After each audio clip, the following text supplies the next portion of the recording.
This story is titled, My Boyfriend Broke Up With Me Because His Friend Lied About Sleeping With Me. No matter what I say, he won't believe me, and I'm desperate to find a way to fix our relationship before it's too late. Looking back, I should have seen the signs.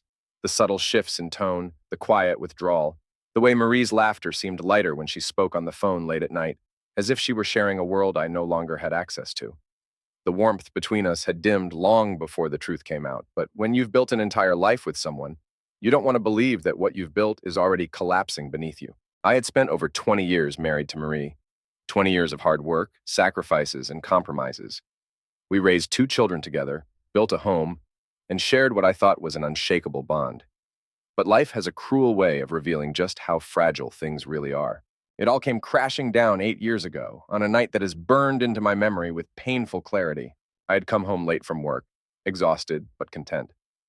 Coaching had always been my passion, though it never made us rich. I had never been the kind of man who chased wealth or status. What mattered to me was making a difference, being there for my students, and coming home to a family that I thought appreciated that. But as soon as I stepped through the front door that night, I felt it, an almost suffocating sense of distance, an emptiness in the air. Marie sat at the kitchen table, her phone face down beside her, hands clasped together like she had been preparing for this moment. She looked at me, and something in her expression made my stomach tighten. I knew. I didn't know the details yet, but I knew. The truth was in the way she exhaled before she spoke, as if she had been holding her breath for too long, waiting for this confrontation to finally happen. It was in the way her shoulders slumped, not in guilt, but in relief. Relief that she no longer had to pretend. She didn't try to deny it. She didn't cry or beg for forgiveness. She simply told me she had been seeing someone else. She said it with a finality that made it clear this wasn't a moment of weakness, not some fleeting mistake she regretted. This was a choice she had made over and over again, every time she met him in secret, every time she lied to my face. And the worst part? She wasn't even sorry in the way that mattered. I stood there, numb, as she admitted that the affair had been going on for nearly a year. A year. An entire year of deception, of lying beside me at night while her heart belonged to someone else. She had already detached herself from our marriage long before she spoke the words out loud.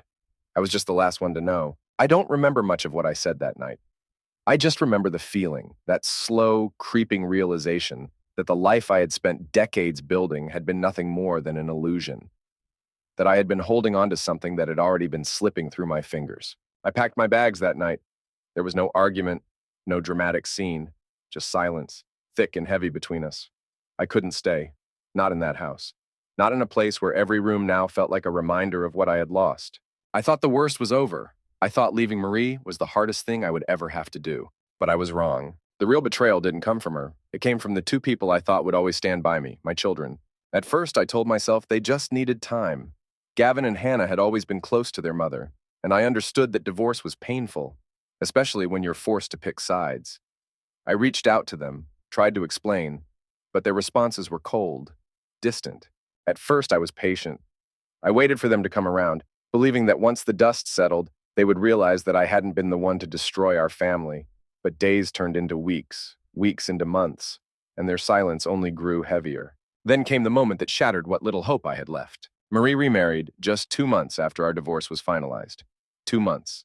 As if our 20 years together had meant nothing. As if I had been nothing more than an obstacle in the way of the life she truly wanted.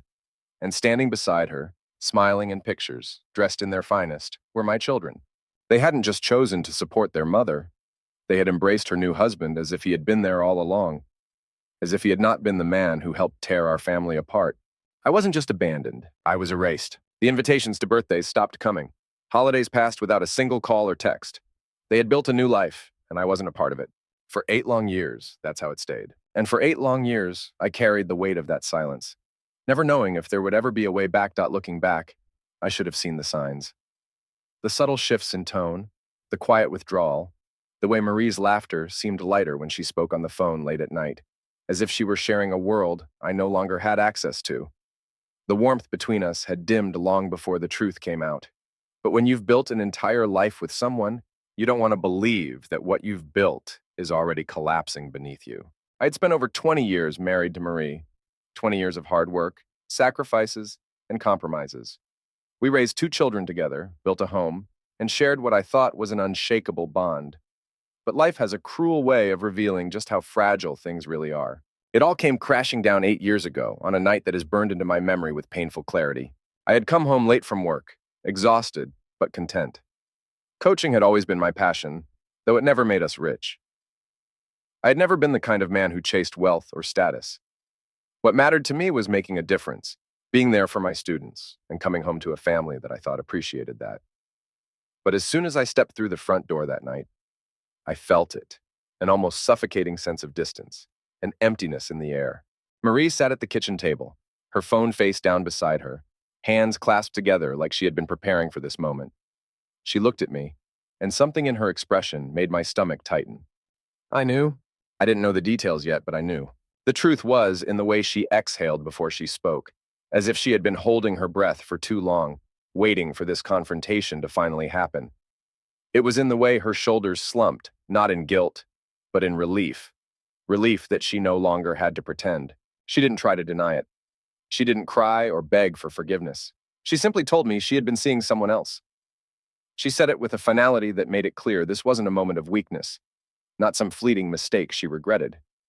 This was a choice she had made, over and over again, every time she met him in secret, every time she lied to my face. And the worst part? She wasn't even sorry in the way that mattered. I stood there, numb, as she admitted that the affair had been going on for nearly a year. A year. An entire year of deception, of lying beside me at night while her heart belonged to someone else. She had already detached herself from our marriage long before she spoke the words out loud. I was just the last one to know. I don't remember much of what I said that night. I just remember the feeling, that slow, creeping realization that the life I had spent decades building had been nothing more than an illusion. That I had been holding on to something that had already been slipping through my fingers. I packed my bags that night. There was no argument, no dramatic scene, just silence, thick and heavy between us. I couldn't stay, not in that house, not in a place where every room now felt like a reminder of what I had lost. I thought the worst was over. I thought leaving Marie was the hardest thing I would ever have to do. But I was wrong. The real betrayal didn't come from her. It came from the two people I thought would always stand by me, my children. At first, I told myself they just needed time. Gavin and Hannah had always been close to their mother, and I understood that divorce was painful, especially when you're forced to pick sides. I reached out to them, tried to explain, but their responses were cold, distant. At first, I was patient. I waited for them to come around, believing that once the dust settled, they would realize that I hadn't been the one to destroy our family. But days turned into weeks, weeks into months, and their silence only grew heavier. Then came the moment that shattered what little hope I had left. Marie remarried just 2 months after our divorce was finalized. 2 months. As if our 20 years together had meant nothing. As if I had been nothing more than an obstacle in the way of the life she truly wanted. And standing beside her, smiling in pictures, dressed in their finest, were my children. They hadn't just chosen to support their mother. They had embraced her new husband as if he had been there all along, as if he had not been the man who helped tear our family apart. I wasn't just abandoned. I was erased. The invitations to birthdays stopped coming. Holidays passed without a single call or text. They had built a new life, and I wasn't a part of it. For 8 long years, that's how it stayed. And for 8 long years, I carried the weight of that silence, never knowing if there would ever be a way back. The days after the divorce passed in a blur, each one blending into the next, marked only by the cold realization that the life I had known was gone. It wasn't just the absence of Marie that I was adjusting to. It was the suffocating quiet of an existence that no longer revolved around the familiar rhythm of family. There were no more shared meals at the dinner table, no more coming home to the sound of voices filling the house, no more footsteps down the hallway signaling that I wasn't alone. The walls of my new apartment, bare and unfamiliar, seemed to echo that emptiness, pressing in on me with a weight I hadn't anticipated. I told myself that this was just a phase, that with time, the ache would dull, the bitterness would fade, and eventually, my children would come to see things for what they were. I had been patient when they stopped answering my calls, understanding when they made excuses not to see me, forgiving when weeks stretched into months without so much as a text. After all, they had been caught in the crossfire of something they hadn't asked for, forced to navigate a family broken apart by choices they hadn't made. I wanted to believe that they would need only time to realize that I had been wronged just as much as they had. But hope, I learned, is a dangerous thing. The first real confirmation that I had lost them came in the form of something small, an omission, really, but one that carried the weight of 1,000 unspoken rejections. Gavin's birthday had come and gone, and I had sent him a message that morning, keeping it simple, not wanting to force anything. I had waited all day for a reply, checking my phone more times than I cared to admit, convincing myself that he was probably busy, that he would get back to me eventually. But the reply never came. That evening, as I sat alone in my apartment, staring at the untouched takeout on the table in front of me, I made the mistake of opening social media. And there it was, staring back at me from the glow of my phone screen, a picture of Gavin, surrounded by people, his arms slung around his mother's shoulders, his new stepfather standing beside them, the three of them looking every bit the perfect family. A caption beneath the photo, one written by Hannah, spoke of how grateful she was to celebrate her brother with the people who mattered most. And I wasn't one of them. It hit me harder than I wanted to admit, harder than I was prepared for. The finality of it. The realization that they had moved on, not just from their mother's marriage to me, but from me entirely. I had been reduced to nothing more than a shadow of their past, someone who had once held a place in their lives, but no longer belonged there. Still, I refused to believe that things were truly beyond repair.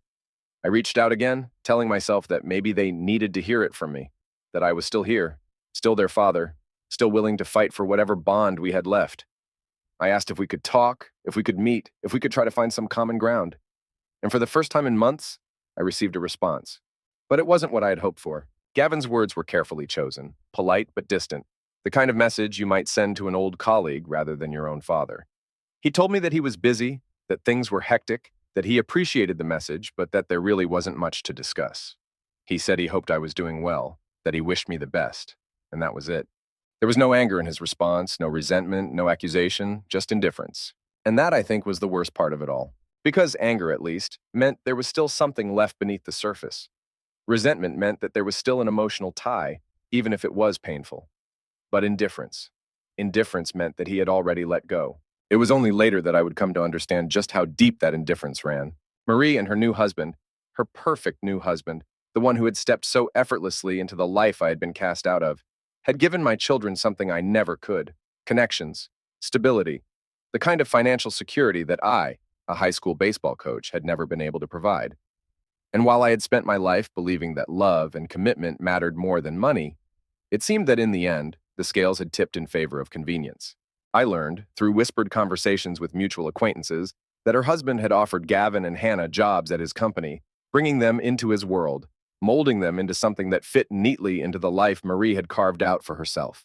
They weren't just loyal to her because she was their mother. They were tied to her now in ways that extended beyond family. She had secured them in a way that I never could. And as much as it gutted me to admit it, I knew there was no competing with that. The last attempt I made to bridge the gap was met with a silence so deafening, it felt like a verdict. I had reached out to Hannah, thinking that maybe, just maybe, she would be the one to crack the wall that had been built between us. But my messages went unanswered, my calls ignored. And the only confirmation I had that she had even seen them came from the small, cruel detail that her profile picture had changed. A new family portrait. Marie, her husband, Gavin, Hannah, and I was nowhere to be found. For 8 years, that was my reality. 8 years of watching from the sidelines as the people I had loved most in this world built a life that didn't include me. 8 years of missed holidays, unanswered messages, and the growing realization that I had been written out of my own family's story. And yet, despite everything, I still couldn't let go of the hope that one day something would change. That one day they would see things clearly. That one day they would come back. There's a certain kind of loneliness that settles into your bones when you realize that the people you once held closest have moved on without you. Not in a way that is temporary or circumstantial, but in a way that feels permanent, as if you have become nothing more than a name they used to know, a figure from a past life that no longer has any relevance to the present. It's the kind of loneliness that doesn't announce itself with grand gestures or overwhelming waves of sadness, but instead creeps in slowly, taking root in the quiet moments, in the pauses between conversations that no longer include you, in the empty spaces at holiday tables where your seat has long since been given to someone else. In the beginning, I tried to fight it, tried to convince myself that this was only temporary, that my children were simply caught up in the whirlwind of their mother's new life, that given enough time, they would begin to feel the absence of me just as acutely as I felt the absence of them. I told myself that they were still young, that their loyalty to Marie was something born out of immediate circumstance rather than deep conviction, that one day they would look back and realize that the father who had loved them, who had sacrificed for them, who had built his world around them, had been unjustly cast aside. I reassured myself with the belief that all I needed to do was wait, to be patient, to give them the space they thought they needed so that, when the time came, they would find their way back to me.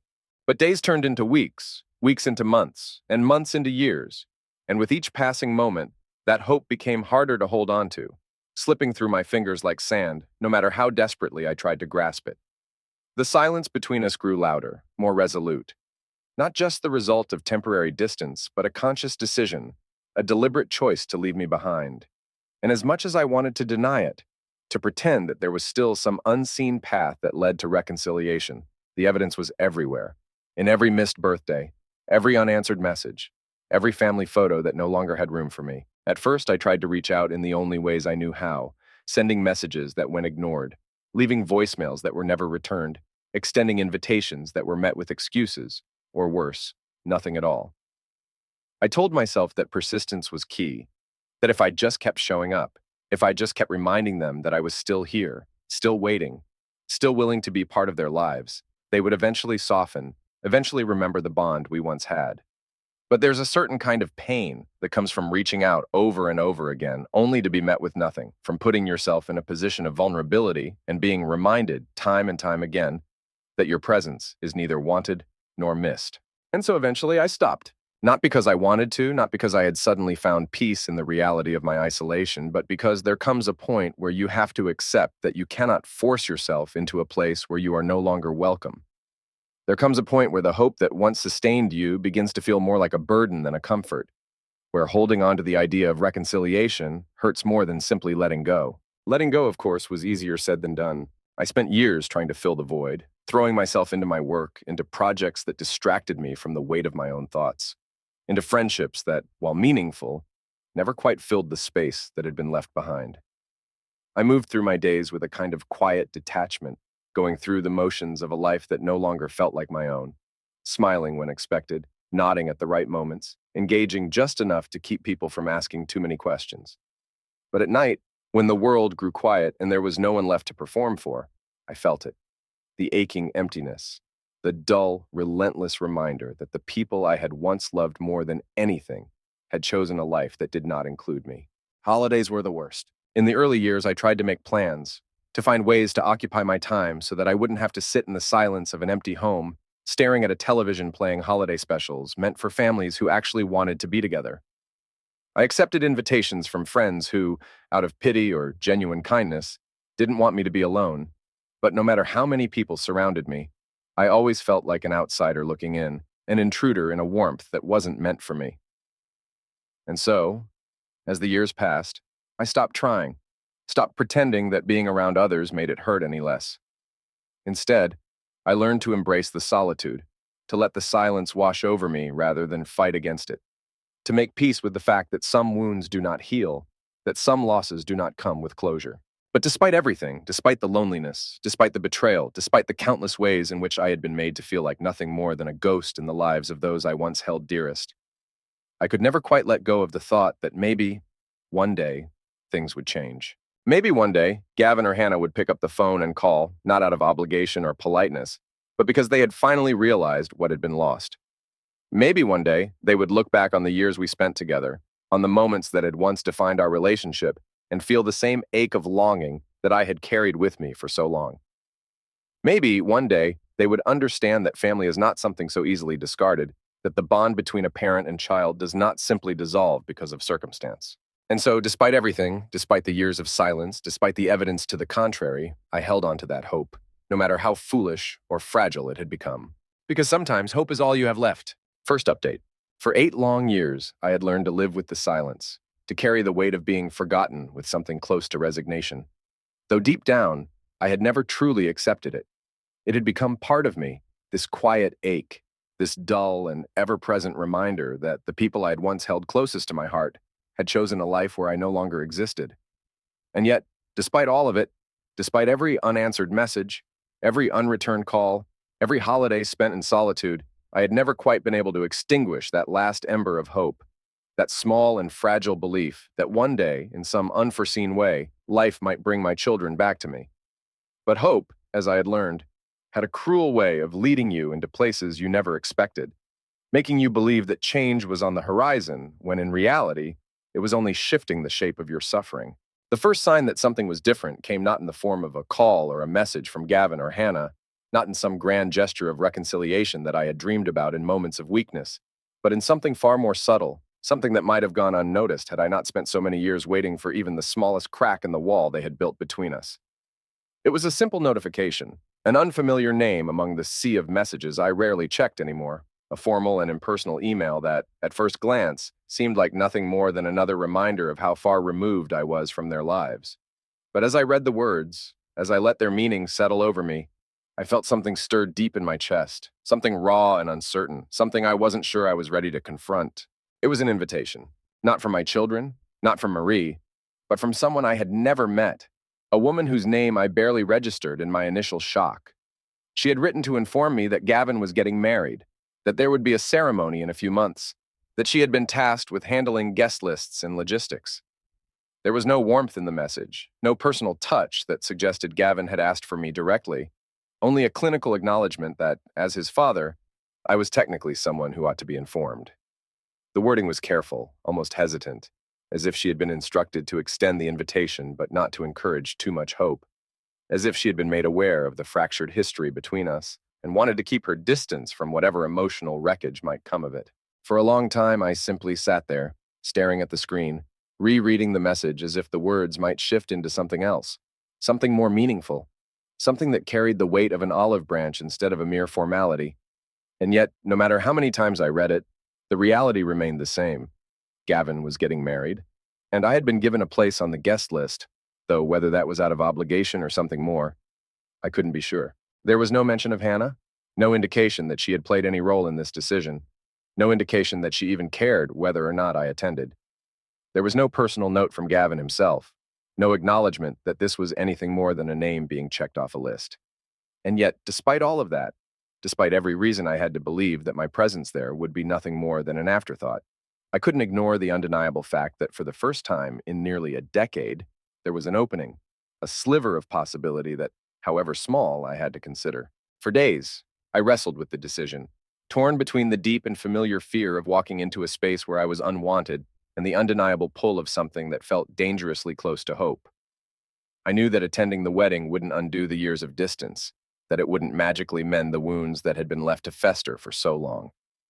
I knew that there was a very real chance that I would sit among strangers, watching from the shadows as my son celebrated a milestone in his life, with people who had replaced me in every conceivable way. And yet, I also knew that if I let this moment pass, if I ignored this one small opportunity to be present, I might never get another. In the end, the decision was made not out of optimism, but out of necessity, out of the simple truth that I could not live with the regret of not showing up, of not at least trying to bridge the gap, however painful that attempt might be. So, with careful hands and a heart that felt too heavy in my chest, I typed out my response, confirming my attendance, knowing full well that whatever awaited me on that day, I would have to face it alone. The weeks that followed were filled with an anxious kind of anticipation, a lingering uncertainty that gnawed at the edges of my thoughts. I told myself over and over again that I was prepared for whatever I might find, that I had long since let go of the illusion that this would be some kind of reunion, that I was going not for reconciliation, but for the simple act of bearing witness to a moment in my son's life that I had already been absent for too many of. But no matter how much I tried to temper my expectations, no matter how many times I reminded myself that this was nothing more than a reluctant invitation extended out of duty, rather than desire, I couldn't stop the quiet, persistent thought that whispered in the back of my mind that maybe, just maybe, this was the beginning of something new. And so, when the day finally arrived, when I stood outside the venue, my hands curled into fists to keep them from trembling, I felt the weight of all those years pressing down on me, reminding me of everything that had led me to this moment. The sound of laughter and conversation drifted through the open doors, the kind of effortless joy that had once been a part of my own life, now belonging to people who had long since left me behind. I took a deep breath, steadied myself, and stepped inside, knowing that whatever happened next, it would be a turning point, one way or another.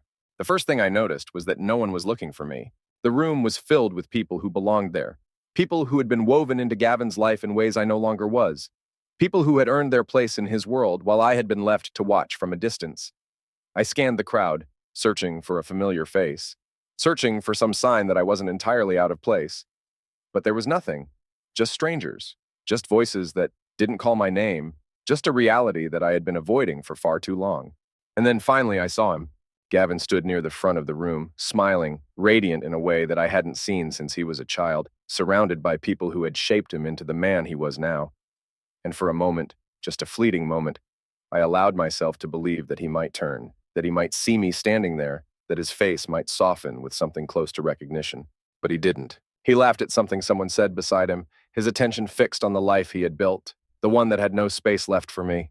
And in that moment, I understood. There are moments in life that redefine you, moments that force you to confront the stark and unflinching reality of who you are, who you have become, and who you will be moving forward.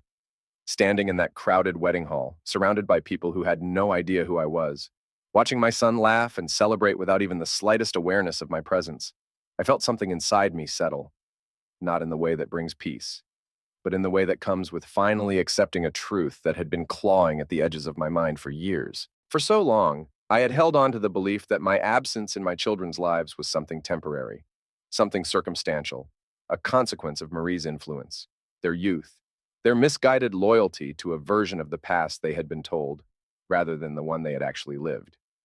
I had convinced myself that with time, with patience, with unwavering presence, even from a distance, they would come to see things clearly, that they would remember who I had been to them, what I had given, what I had sacrificed. But as I stood there, invisible in the place where a father should have been welcome, I realized that there was nothing left to wait for, no revelation on the horizon, no moment of reckoning that would bring them back to me. Because they hadn't forgotten me. They had simply moved on, and perhaps the most painful part of it all was knowing that, in some ways, I had been the only one still holding on. The only one who had been carrying the weight of a severed bond that, to them, had ceased to exist long ago. I don't remember how long I stood there, caught between the impulse to turn and leave before anyone could register my presence, and the quiet, desperate hope that maybe, somehow, fate would intervene, that something would shift, that I would be seen. But fate, I had long since learned, is not in the business of granting second chances to those who refuse to let go of the past. And so I left, not in anger, not in bitterness, not in the kind of dramatic exit that would have drawn attention, but in silence, in the same way I had existed in their lives for the past 8 years, unnoticed, unnecessary, a shadow passing through a moment that was never meant for me. The walk back to my car felt heavier than it should have, as if every step was pressing me further into the ground, demanding that I acknowledge the weight of what I had finally accepted. I had lost my children, not in the way that people lose one another to death, where grief is met with sympathy, where the pain is given a name and a space to exist. No, I had lost them in the cruelest way possible, to choice, to indifference, to the quiet, unspoken understanding that there was no longer a place for me in their world. And for the first time, I let myself feel the full depth of it. I let the grief settle in, let it expand in my chest until I thought it might break me. Let the years of silent suffering rise to the surface in a way I had never allowed before. Because there was no more pretending, no more waiting for a day that would never come. No more convincing myself that I could somehow fix what had been so thoroughly discarded. That night, as I sat alone in my apartment, staring at the walls that had borne witness to my quiet, lonely existence, I made a decision, not out of spite, not out of anger, but out of the simple, undeniable truth that I could not live like this any longer. I could not keep looking to the past for a sense of belonging, could not keep reopening wounds that had long since scarred over for everyone but me. I needed to move forward. I didn't know what that meant, not yet. I didn't know if it meant moving to a new city, finding a new purpose, creating a new version of myself that wasn't defined by the people who had left me behind. But I knew, with certainty, that it meant letting go of the life I had been clinging to, the one that no longer existed, the one that had ceased to be mine the moment my children had decided they no longer needed me. The next morning, I did something I had never thought I would do. I deleted their numbers from my phone, not because I wanted to erase them from my memory, not because I had stopped loving them, but because I had to stop waiting for them. I had to stop measuring my life by the absence of their presence, had to stop carrying the unbearable weight of a door that would never open. I allowed myself one last moment, one last look at the photos I had kept, the ones from when they were young, before everything had fallen apart, before I had become a ghost in their world. And then, with a deep breath that felt more like a release than a loss, I let them go. And in that letting go, I realized something I had never considered before. For all these years, I had been waiting for them to give me permission to be part of their lives again, waiting for them to extend some kind of invitation back into the family I had once belonged to. But maybe, just maybe, what I had truly been waiting for was permission to move on, to step out of the shadow of what had been and into the light of what could still be. Because the truth is, life does not stop for those who refuse to move forward. And for the first time in 8 years, I was ready to take that first step. A second update. Time has a way of reshaping pain, dulling its sharpest edges, smoothing out the jagged corners of grief until, eventually, what once felt unbearable becomes something quieter, something more distant, something that no longer consumes you in the way it once did. It does not erase the past, does not undo the moments that left you broken, does not offer you the chance to rewrite history, but it does grant you perspective, allowing you to step back from the wreckage of what was and see it not as a place where your life ended, but as a turning point, a chapter that had to close so that something new could begin. And that was what I had been learning, how to begin again. It wasn't immediate, wasn't some grand epiphany that struck me overnight, wasn't a single moment where I woke up and suddenly felt free from the weight of everything I had lost. It was slow, almost imperceptible at first, a gradual shift in the way I carried myself, in the way I spoke about the past, in the way I allowed myself to look toward the future without the constant ache of what could have been. It was in the way I stopped checking my phone for messages that would never come, in the way I stopped lingering on memories that no longer served me, in the way I finally, after all those years, started asking myself what I wanted from the time I had left, rather than mourning the years that had already slipped through my fingers. I had spent so much of my life waiting, waiting for my children to return, waiting for an apology that would never come, waiting for some kind of cosmic justice that would make sense of all the pain I had endured. But waiting, I realized, had kept me trapped, had anchored me to a version of myself that no longer existed. And if there was anything I knew for certain, it was that I could not keep living in the shadow of the life I had lost. So I began to move. At first, it was small things, picking up old hobbies I had long since abandoned, saying yes to invitations I would have once turned down, allowing myself to find joy in places I had stopped looking. I spent more time outside, rediscovering the simple pleasure of an early morning walk, the crisp air filling my lungs, the quiet hum of the world reminding me that I was still here, still breathing, still capable of finding meaning beyond the pain. I reconnected with people I had neglected, old friends who had once tried to pull me from my solitude, but had eventually stopped trying when they realized I wasn't ready. And to my surprise, they welcomed me back without hesitation, as if no time had passed, as if they had been waiting all along for me to remember that I was not meant to walk through this life alone. And then, one day, something happened that I had never anticipated. It was a Sunday afternoon, the kind of day that had once been filled with the sounds of family, of laughter echoing through the house, of shared meals and easy conversations. I had spent the morning at a coffee shop, reading a book I'd been meaning to finish for years, allowing myself the luxury of time without guilt, without the nagging sense that I was missing something, that I should be somewhere else. And as I stepped outside, my mind still lost in the pages I'd just been reading, my phone buzzed in my pocket. At first, I ignored it, assuming it was nothing of importance. But then, some quiet instinct, some unspoken knowing, told me to check. And there, staring back at me from the screen, was a name I had never expected to see again. Hannah. For a moment, I simply stood there, the world around me continuing as if nothing had changed, as if the ground beneath my feet had not just shifted in a way that left me momentarily unsteady. It was a message, simple and unassuming, just a handful of words strung together in a way that suggested hesitation, uncertainty, a reaching out without knowing what might come of it. She wanted to meet. I cannot explain the way my heart reacted in that moment, the way it seemed to stutter before picking up a pace that felt almost foreign after years of quiet resignation. I'd spent so long convincing myself that they were gone, that I had made peace with their absence, that I no longer needed the validation of their return.